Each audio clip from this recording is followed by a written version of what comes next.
পদ্মার উপনদী মহাগঙ্গা, টাঙ্গন, পুনর্ভবা, নগর, কুলিক। যমুনা নদীর শাখা নদী ধলেশ্বরী, বুড়িগঙ্গা।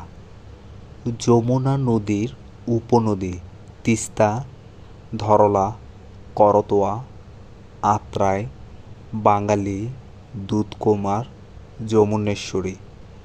মেঘনা নদীর উপনদী শীতলক্ষ্যা, গোমতী, ডাকাতিয়া।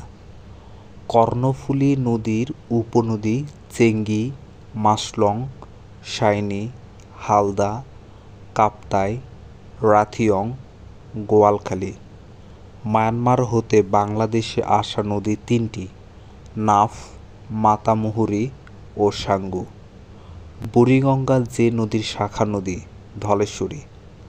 পদ্মা নদী যে জেলার মধ্য দিয়ে বাংলাদেশে প্রবেশ করেছে নবাবগঞ্জ, বৃহত্তর রাজশাহী। মেঘনা নদী যে জেলার মধ্য দিয়ে প্রবেশ করেছে সিলেট। ব্রহ্মপুত্র নদ যে জেলার মধ্য দিয়ে প্রবেশ করেছে কুড়িগ্রাম। তিস্তা নদী বাংলাদেশে প্রবেশ করেছে যে জেলার মধ্য দিয়ে নীলফামারী জেলা।